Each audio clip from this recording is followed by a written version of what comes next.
எனக்கு ஏதாவது ஒண்ணுனா கார்த்தி ஓடி வரான். எனக்காக அவ்வளவு செய்யறான் அவன். ஆனா அவனுக்கு ஒரு நல்லது நடக்க போது நாம 2 பேரும் கூட இருக்க கூடாதா? அத்தை கிட்ட கேட்டா மாமா கிட்ட பெர்மிஷன் வாங்கி தரேன்னு சொல்லிட்டு அப்படியே மறந்துட்டாங்க. மாமா என்னடானா நீ மட்டும் போயிட்டு வான்னு சொல்றாரு. நீங்களும் எதுவுமே நடக்காத மாதிரி தலையாட்டிட்டு போறீங்க.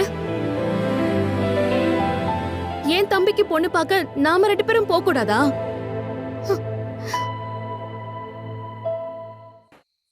லூசா நீ இதுக்கெல்லாமா ஃபீல் பண்ணிட்டு இருப்ப? இப்ப நீங்க வரமாட்டீங்கன்னு நான் எப்படிங்க அம்மா கிட்டயும் தம்பி கிட்டயும் சொல்ல முடியும்? அவங்க வருத்தப்பட மாட்டாங்களா? நான் போக வேண்டாம்னு அப்பா தானே சொன்னாரு. வரமாட்டேன்னு நான் சொல்லவே இல்லையா மலரு? கார்த்திகை பொண்ணு பார்க்க நம்ம 2 பேருமே போலாம்.